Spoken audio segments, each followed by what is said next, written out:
In my previous life, a video posted by my mother-in-law showing off our hoarded supplies turned my home into a location tag buffet for mobs. It led to the tragic death of my daughter and me under their blades. Given a chance to start over, I smiled and sent her back to her hometown. With plenty of supplies, I suddenly jolted awake, even with the AC on during this hot day. I was covered in a cold sweat. I dreamt that the global extreme cold was coming soon. I run a supermarket. The extreme cold came suddenly. But even without preparation, my family wouldn't have lacked supplies. But in the dream, because of my mother-in-law's habit of showing off everything and posting videos about the most trivial things, our supplies were targeted by ruthless thugs.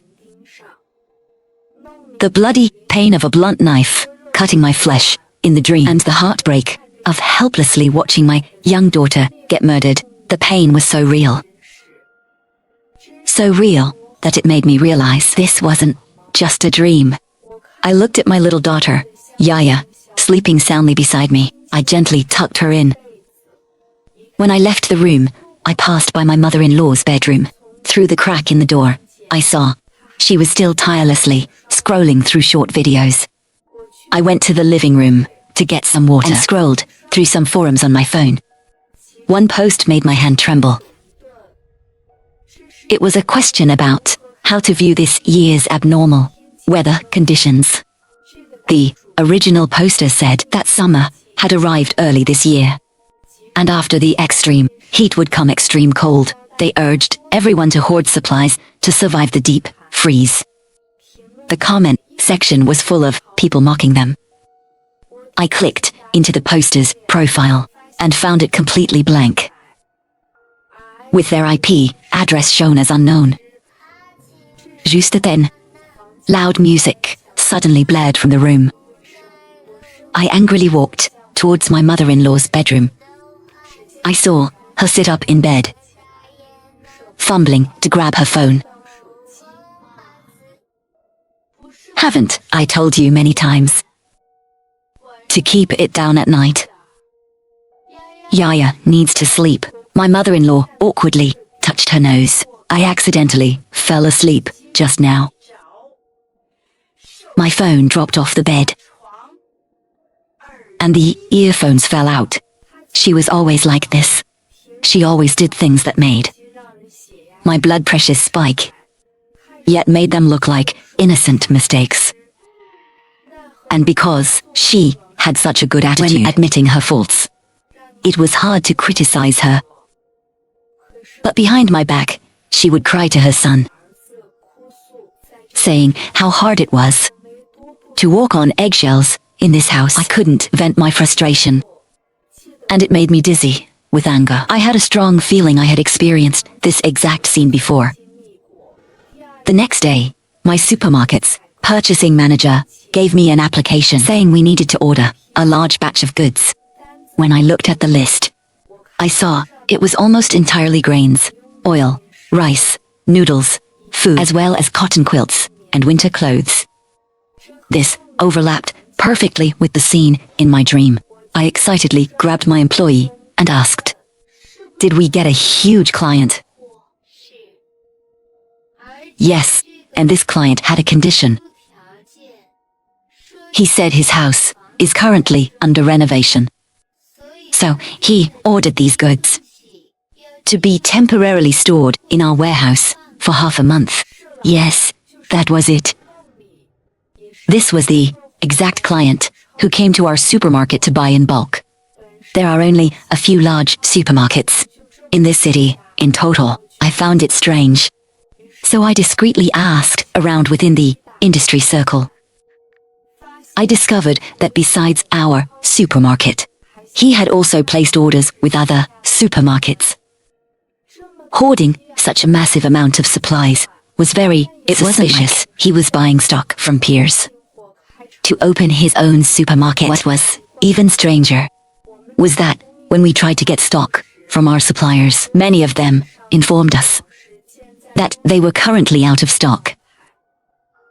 Rumor had it that many factories' goods hadn't even rolled out. Yet before being completely bought out by VIP clients, I smelled something highly unusual in all of this. So, aside from fulfilling that one client's order, I mobilized all the resources around me and took out loans to buy a massive amount of stock, filling my warehouse and even filling my home. Now, I was doing it again. In addition to that, I remembered the bloody scenes from my dream. If the apocalypse was coming, having supplies wasn't enough. What mattered more was the ability to protect them. After arranging things at the supermarket, I hired a renovation company and brought the contractors and designers straight to my house.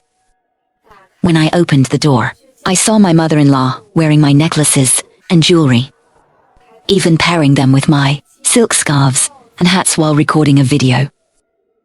She probably didn't expect me to be home at this hour. Seeing me at the entryway, along with the strangers I brought in, she sheepishly greeted us and guiltily hid in her room. I explained my renovation requirements to the designer. Just 2 points. First, the entire house needed the best thermal insulation system available. Second, because my house was burgled before, I wanted top-tier, impenetrable security installed. Acting like a big spender, I told the designer that money was not an issue. I just wanted the best of everything. I asked him to draft a design first.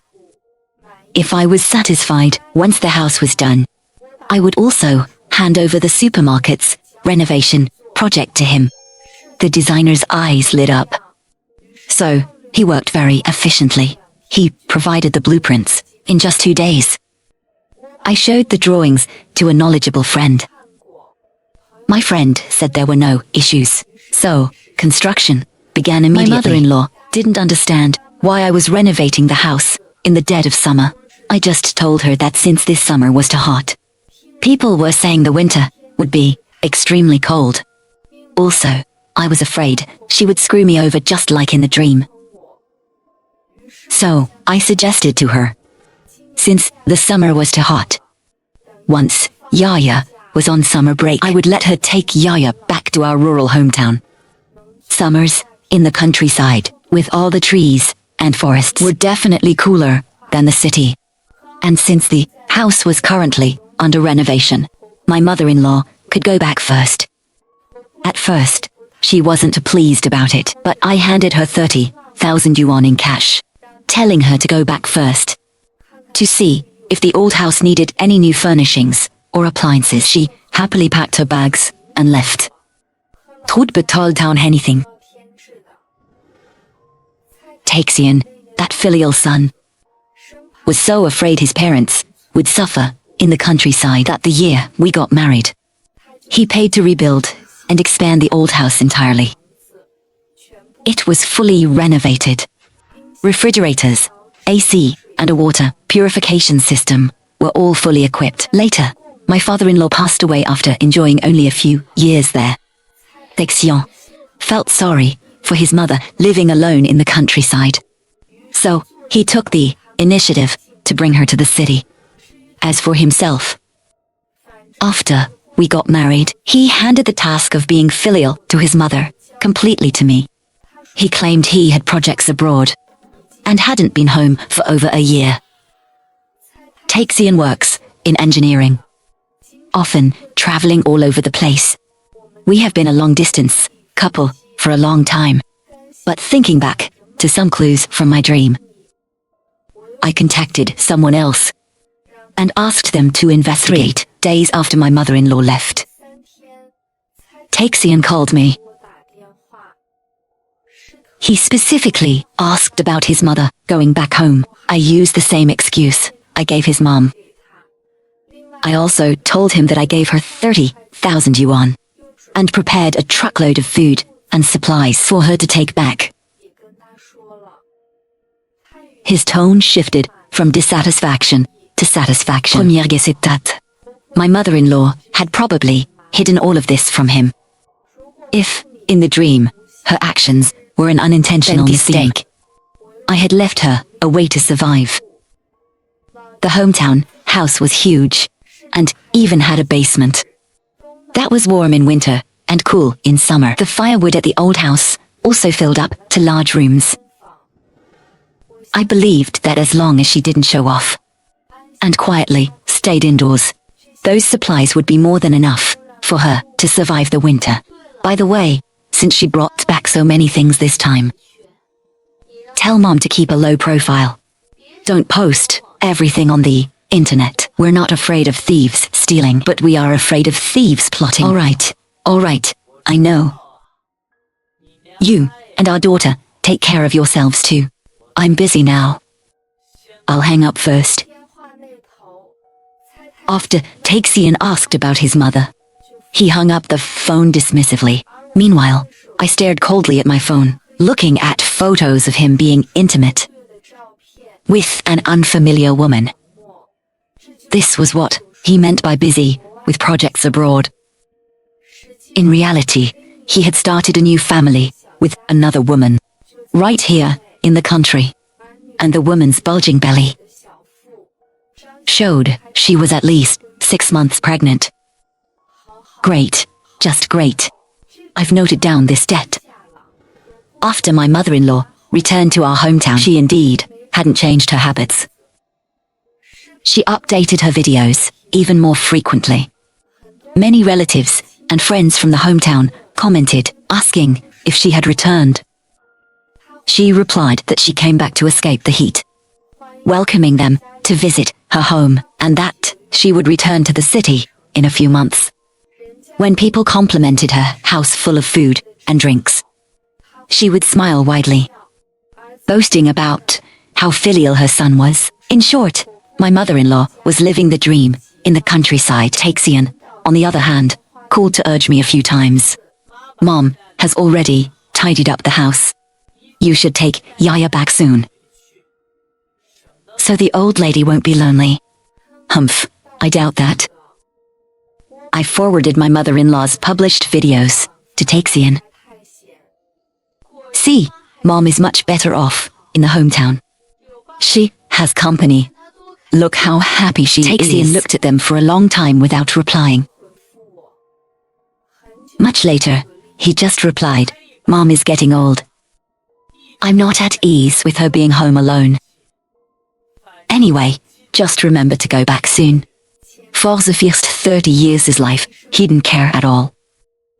But after getting married, he suddenly became the ultimate filial son. I just verbally agreed. Okay. When will your project be done? When are you returning to the country? He suddenly went quiet. In the brief silence, I heard a woman's low moan coming from the other end of the line. I pretended not to notice the strange noise on the call. I asked again about his return date. This time, his voice softened, and he said gently, soon, very soon. I said, all right, let's finalize buying the car when you get back. Taexian had been wanting to change his car for a long time, but he didn't have enough cash on hand and wanted me to pay for it. Remembering this, he quickly agreed. I'll be back right away. Damn cheating scum. In the life, I will make you pay the price. The time of the extreme cold was getting closer. I paid extra money to have the workers speed up the process. Reinforced, thickened steel plates and insulation layers. I supervised the work myself to ensure they didn't cut any corners. As for the supermarket warehouse, I also picked out a few places with solid structures that were easy to renovate. I had the designer draft up blueprints and arranged for the renovation right away. The renovation of the supermarket was intended as a safe haven for my employees. I hoped everyone could safely survive this disaster. Yaya's kindergarten had already started its summer break early. By now, my house was fully renovated. I brought Yaya to move into our safe house. I was counting the days. We were only 1 day away from the massive temperature drop. But I never expected that, right at this critical stage. starting point, my mother-in-law came back to the city. On the exact same day, Taexian also returned. And he brought along a heavily pregnant woman with him. My mother-in-law arrived first. When she got back, unprecedentedly, I saw her carrying a huge bag of things in her hands. You must understand, in all her previous trips to the city, she had never once brought anything to our home. Even the very first time Taexian brought her to live in the city, she came empty-handed. She didn't even bring a change of clothes, eagerly expecting me to buy them for her. So, today's scene. The sun must have risen from the west.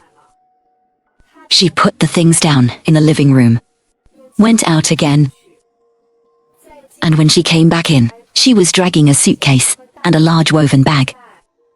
Behind her were a man and a woman, who looked somewhat familiar. Before I could recall which relatives they were, the woman behind her enthusiastically greeted me. Oh, me.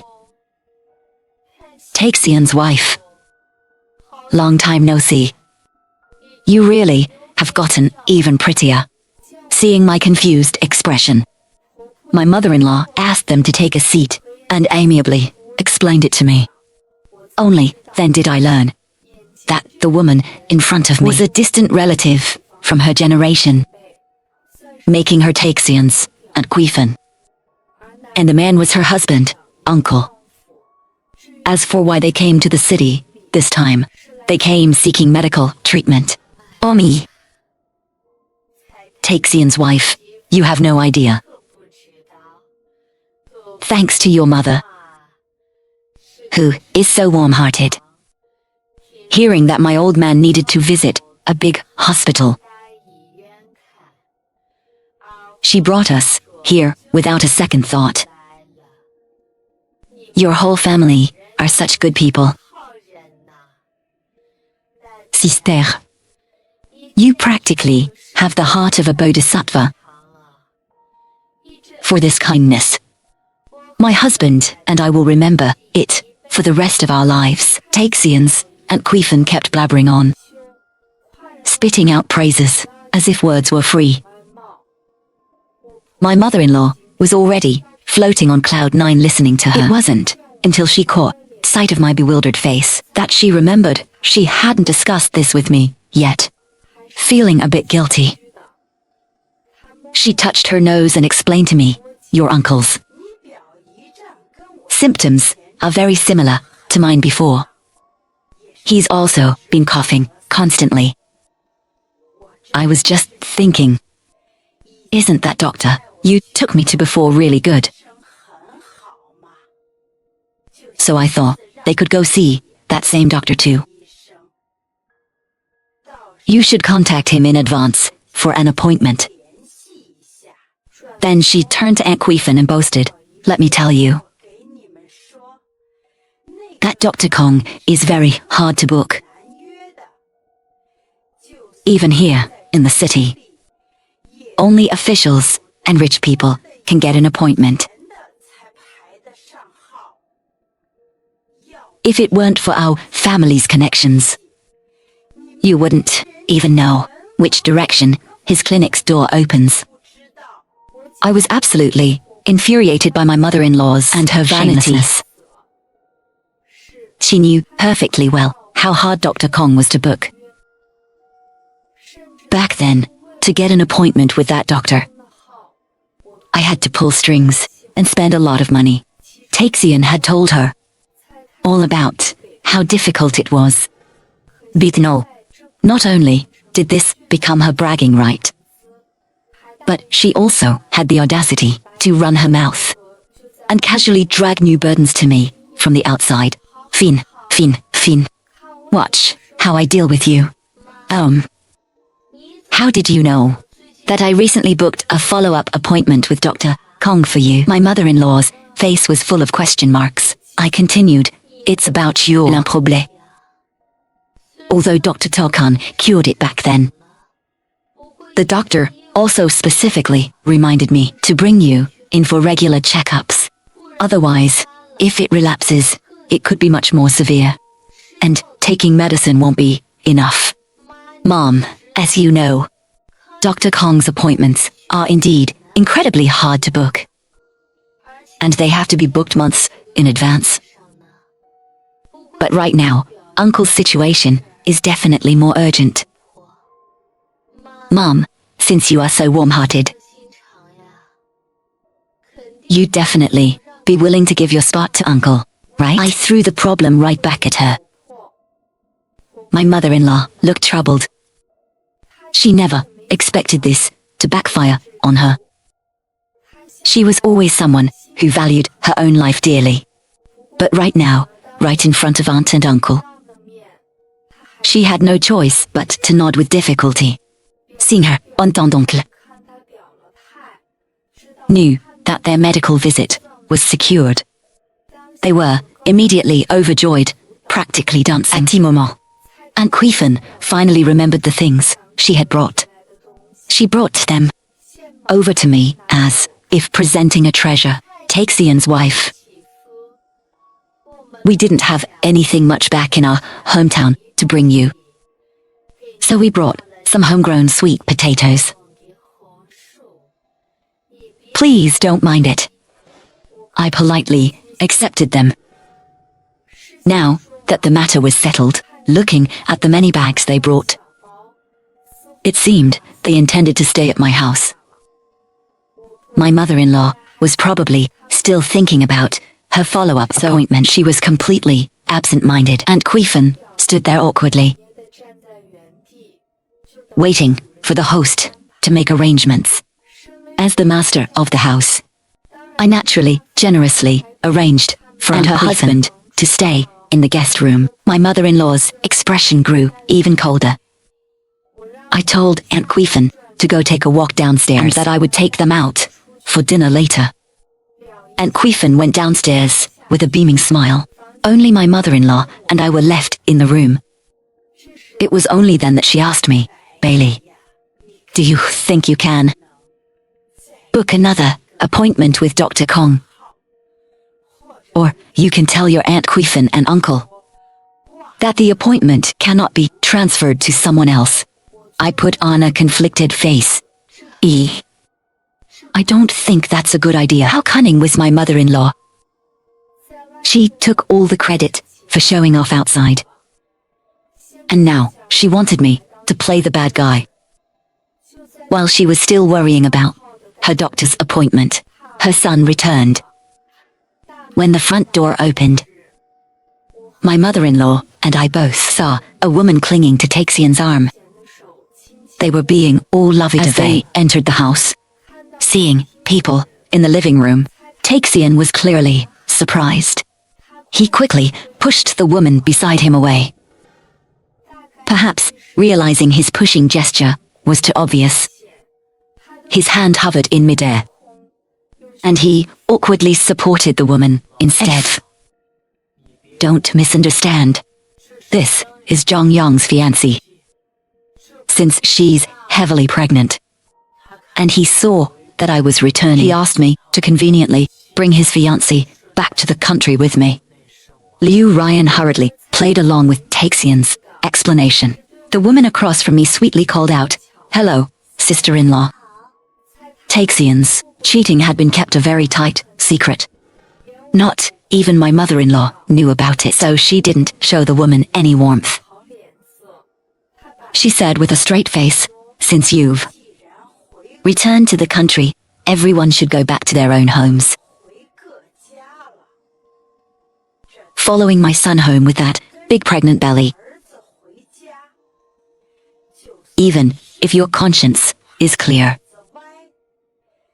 we still have to worry about the neighbor's gossip.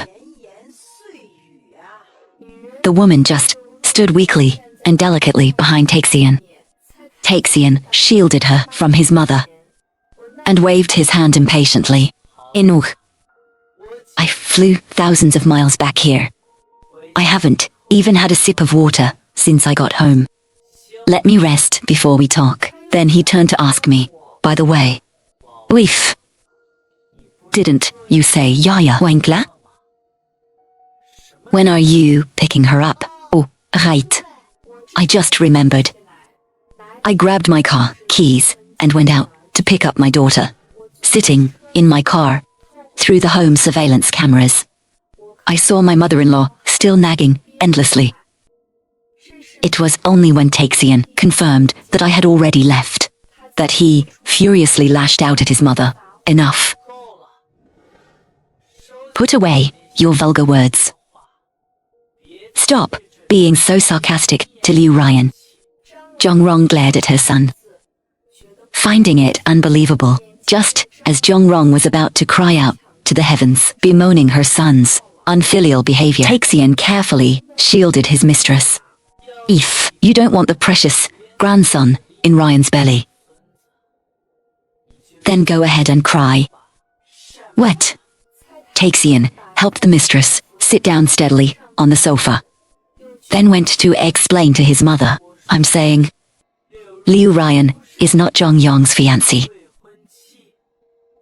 She is actually the mother of your unborn eldest grandson.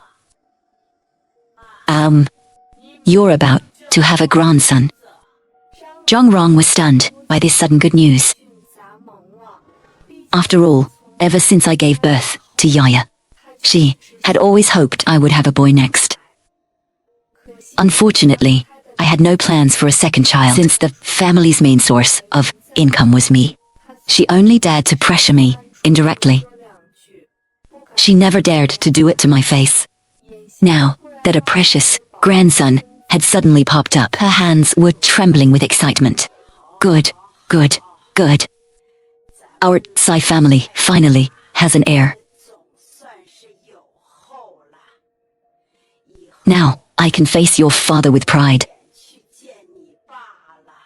Tears welled up in her eyes. Instantly, the way she looked at Liu Ryan became incredibly loving. It was 100% the look of a mother-in-law satisfied with her daughter-in-law. The three people on the camera looked like an incredibly harmonious family. Meanwhile, I had arrived at my new home. A safe house for me, Yaya, and my parents. My parents had already picked up Yaya from her dance class. Yaya was endlessly talking about the interesting things that happened in class today. My parents laugh out loud. I called Taexian, saying there was an emergency at the supermarket that I needed to handle immediately. I've also brought Yaya with me. As for tonight, you might have to take Mom and Aunt Quiffin's couple out to eat. Taexian repeatedly asked on the phone, do you really not have time to eat together tonight? Yes. I'm really tied up tonight. Make sure you take good care of Aunt Quifin, Uncle, and your friend's fiancé. Through the camera, however, I saw his expression was visibly relieved. Tomorrow would bring the massive temperature drop. I took inventory of our home's defense systems and supply reserves to avoid any unexpected issues. Starting tonight, I asked my parents not to leave the house either. I ordered hot pot delivery. I also kept the surveillance feed on Taexian's end running. Only at mealtime would there be a good show to watch. Taexian's aunt and uncle went out for a stroll. After returning, Zhongrong suddenly snapped out of the joy of gaining a new grandson,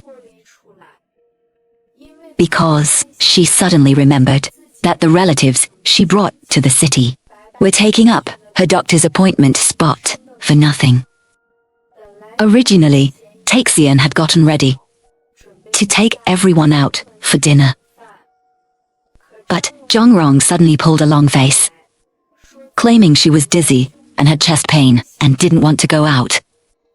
Taexian looked troubled. However, Aunt Quifin was quite perceptive.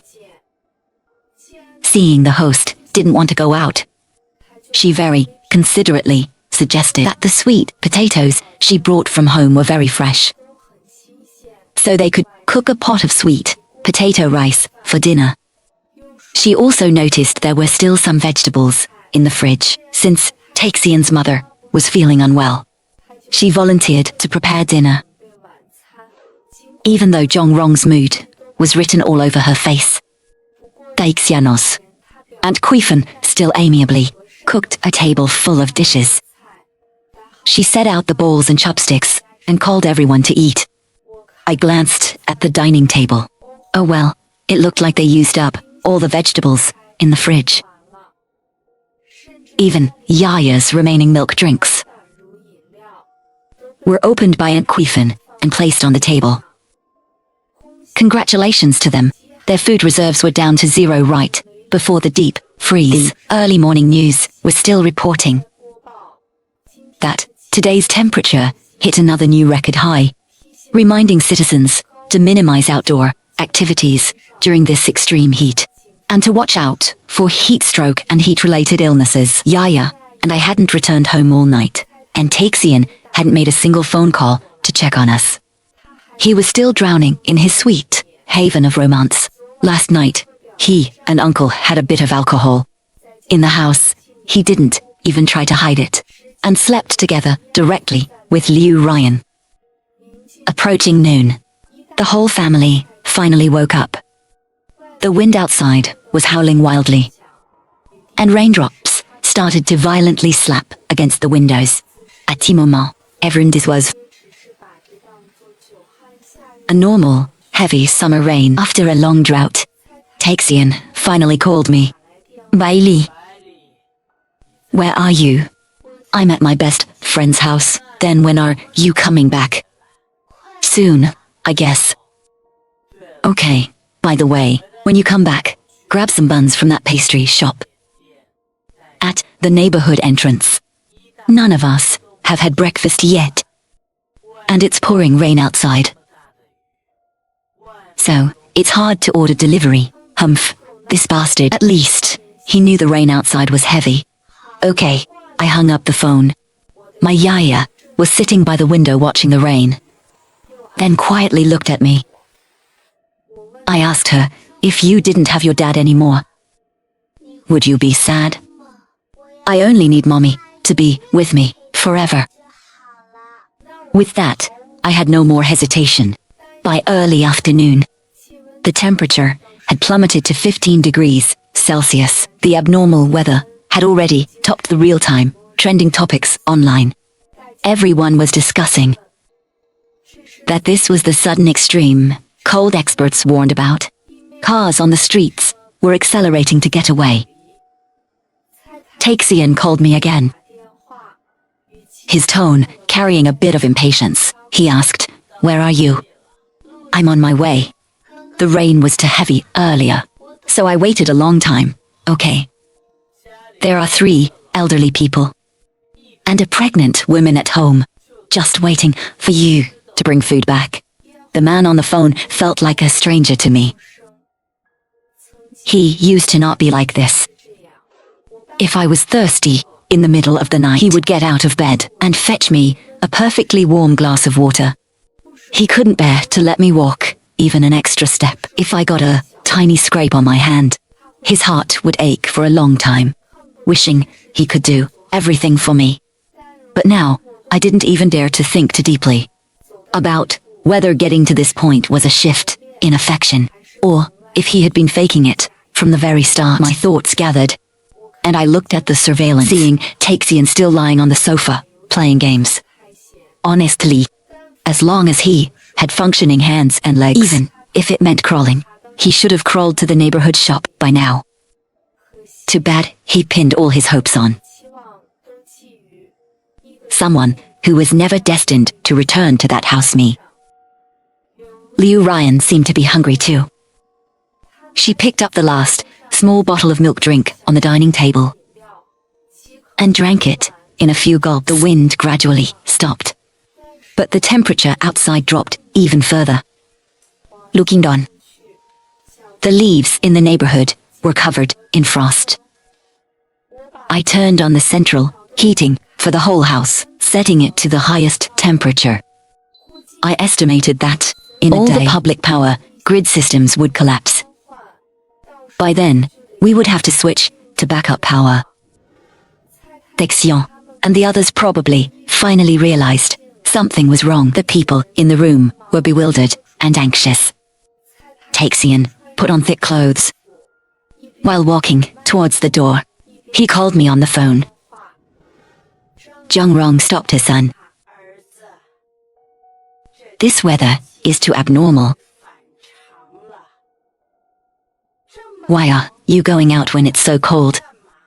Bailey and Yaya haven't come back yet. I'm going downstairs to meet them and buy some food along the way. Odach. It's so cold outside. Jo Bailey is driving her own car. She doesn't need you to go meet her. The weather is so strange. She must be scared too. I don't care. You have to stay right here with me and your son. Aunt Queefan watched this family's drama with a look of disgust. Première Timely picked up the call. The people on the other side instantly fell silent. Where are you now? Still on the road. In this damned weather. The roads are all frozen. I can only drive very slowly, then drive carefully. Bizawayi. When you get to the neighborhood entrance, don't. The sound of the call being hung up suddenly came through. On the surveillance, I saw Liu Ryan grab his phone and toss it aside. What are you doing? What more did you want to say to her? Are you just pitying her and telling her not to bring back the buns on her way? Well, just look at the freezing weather outside. It's good enough if she can make it back. Stopping halfway to buy things is really dangerous. Bezid. Aren't you hungry? I can just go straight to the convenience store downstairs to buy food. Wouldn't that be faster? And you still claim you don't feel bad for her? What kind of food does the convenience store downstairs have? Instant noodles, preservative-filled bread? You would rather let your son eat junk food than let her walk a few extra steps. Saying that, Liu Ryan started sobbing pitifully. Okay, baby. I won't go down. We'll just wait for the buns. Stop crying. Be careful not to disturb the baby. Unfortunately, for them, the buns would never arrive. But large icicles were forming abundantly. It started snowing outside. First, it was light snow, then it gradually turned into a heavy blizzard. Texian kept calling me over and over. But I had already put my phone on airplane mode. The expressions of the people in the house went from initial bewilderment to sheer panic.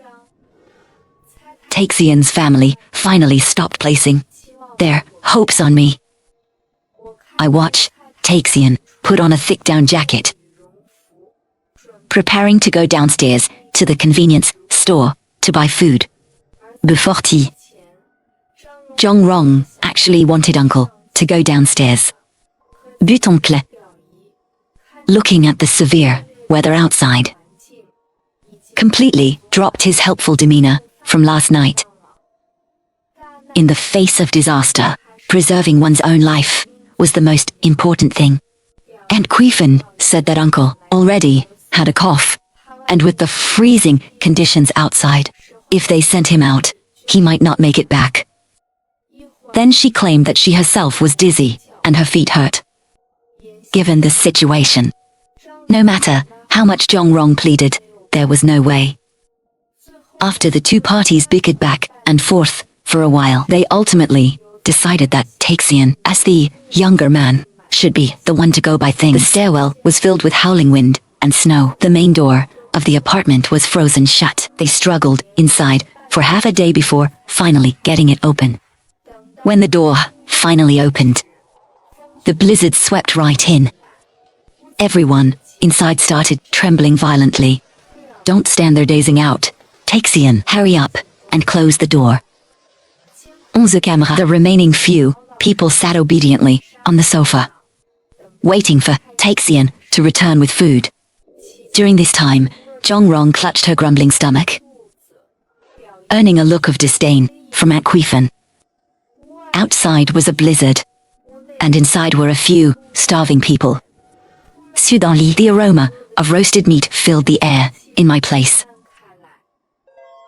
It turned out to be Yaya, holding a piece of lettuce, wrapped around some roasted meat and lifting it to my mouth. Premier tout habite. And Yaya proudly told me, "Mommy, the meat was roasted by Grandma." But I was the one who wrapped all these lettuce leaves for you. Her cute, proud little expression completely melted my heart. Outside was a world of ice and snow. Inside was heating and Korean barbecue. On my phone, I watched the scumbags, family starving. My mood was fantastic. Finally, there was movement on the camera, again. Loud banging came from outside the door. Zhongrong hurried to open it. Everyone in the room stood up, staring expectantly at the front door. In the end, Aunt Quifan, looking deflated, was the first to sit back down in disappointment because Taexian came back empty-handed. He didn't bring any food back at all. Non only that, due to the previous heavy rain and the sudden freeze, to prevent elevator accidents caused by extreme weather, the building management had already shut down all the elevators early on, so Taexian had to take the stairs up and down. Seeing Taexian covered in slush and mud, looking like a total mess, I guessed he probably slipped and fell a few times climbing the stairs. Taexian said he searched several convenience stores in the neighborhood, but they were all closed. Zhongrong clutched her starving stomach and finally brought up my usefulness at this moment. If only Joe Bailey were here. Yeah, over the years, she and her son had gotten so used to living as hands-off masters. If they had ever bought a pack of salt or a bottle of water in the neighborhood, paid the property management or packing fees, or interacted even slightly with the convenience store owners or building management, they wouldn't have had to make a wasted trip downstairs. A simple phone call could have told them everything they needed to know. Even on my WeChat, there was a group message sent by the convenience store lady 3 hours ago due to extreme weather. Jojo convenience store will close in 1 hour. Reopening time is pending. Please hurry up if you need to pick up packages or buy groceries. Don't make a wasted trip. The couple that Zhongrong brought were not good people at all. At this moment, and out loud, calling Zhongrong a jinx, who brought her to the city just to die. Because, in the countryside, at least they had vegetables in their cellar and grain in their silo. All these years, Zhongrong was always someone people sucked up to. She immediately couldn't handle it. Maître, X enterre ma jinx.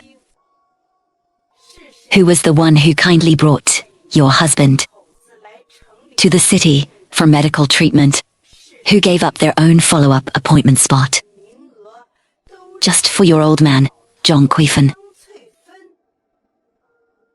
You need to have a conscience when you speak, bah.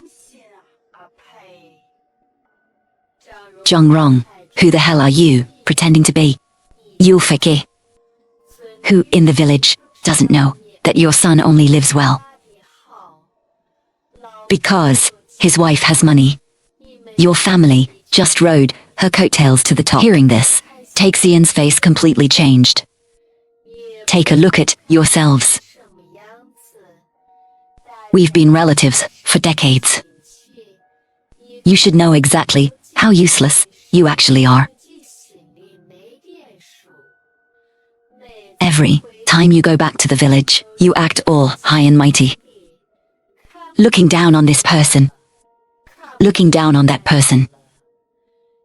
Don't you remember how dirt poor that Tsai family used to be?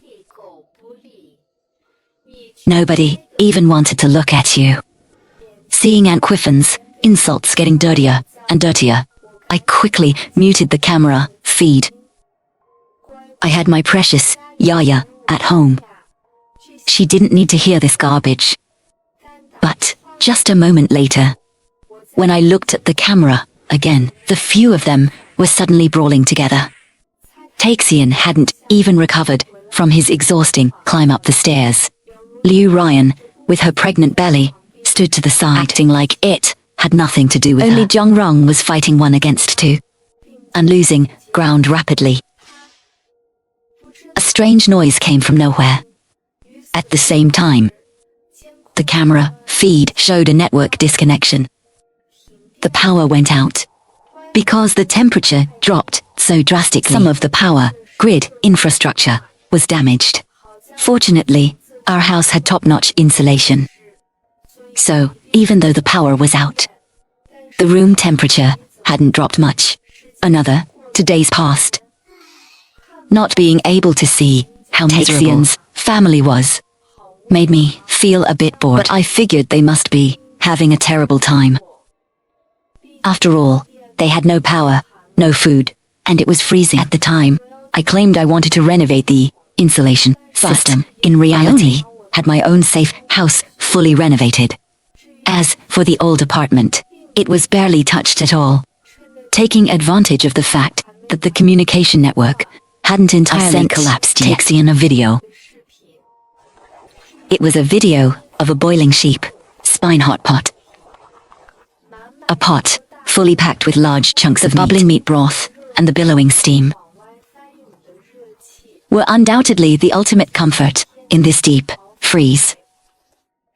As soon as the video was sent, Taexian immediately called me, "Wife, where are you?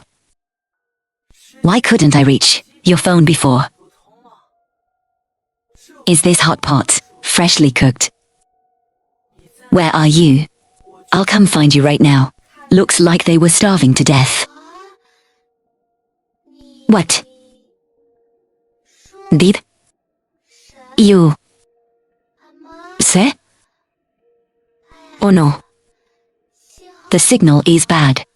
Save my bowl of sheep, spine hot pot. I intentionally hung up the call. Then, I ignored Taexian's endless stream of call requests. But what I didn't expect was that Taexian. Even Zhongrong continuously sent me messages.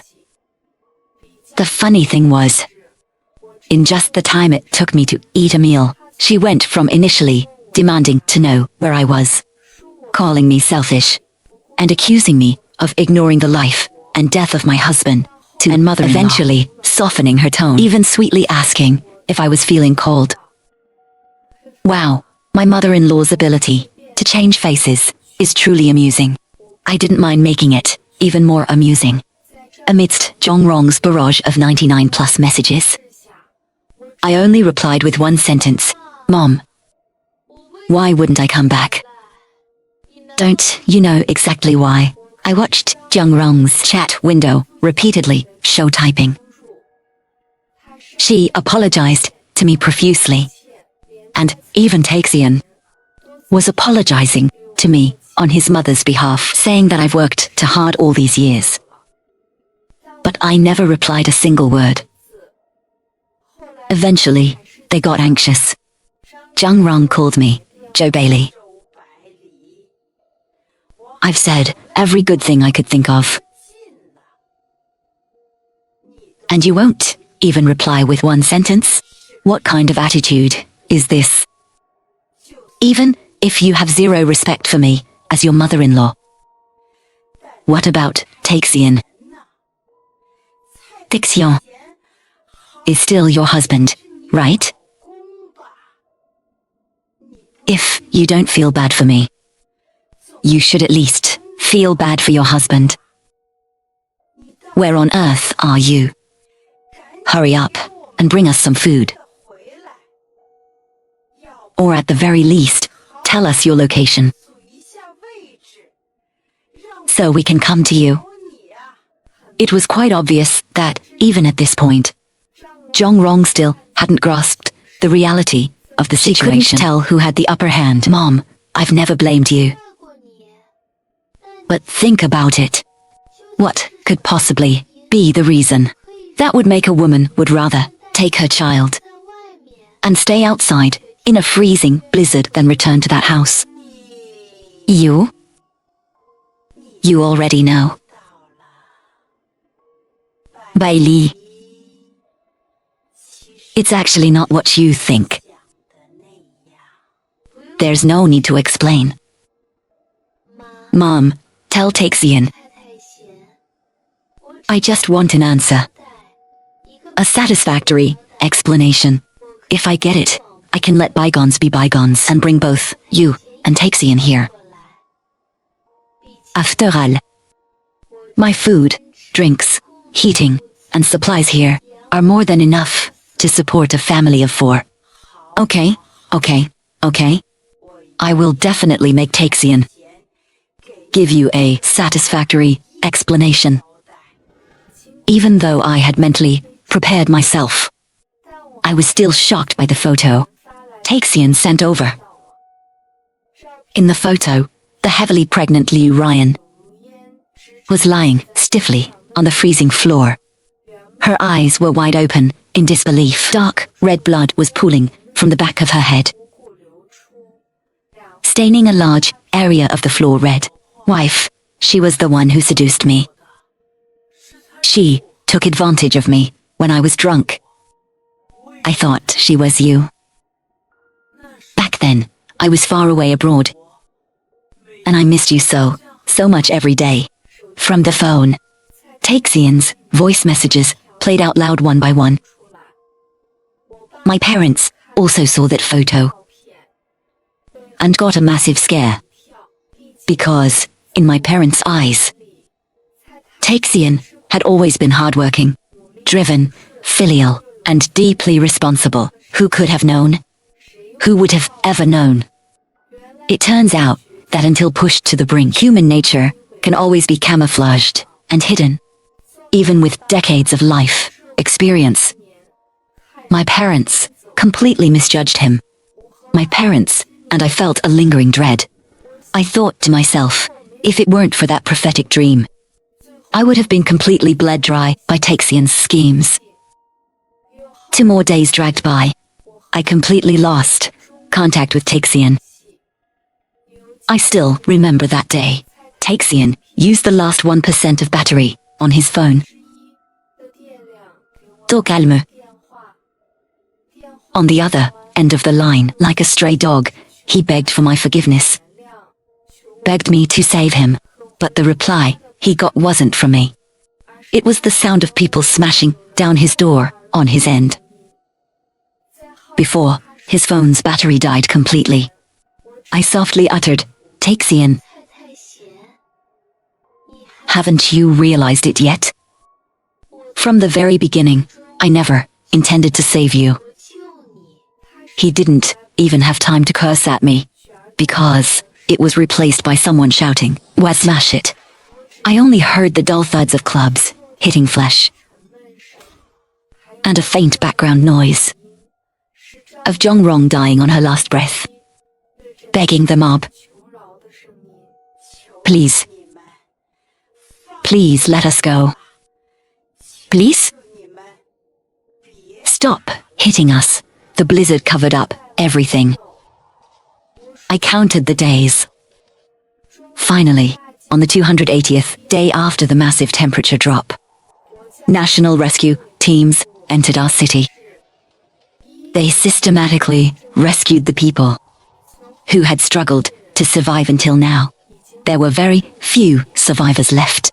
This prolonged catastrophe and the cannibalistic cruelty had overthrown the order built by humanity over thousands of years. The future survival environment is still unknown, but the government's newly established ARC shelter system acts as a miniature simulated ecosystem that allows us to temporarily resume normal life. Thanks to our abundant supplies, our family of 4 wasn't affected in the slightest. I believe the days ahead will definitely be brighter. Finally, wishing everyone happiness every day and wealth from all directions. Et and.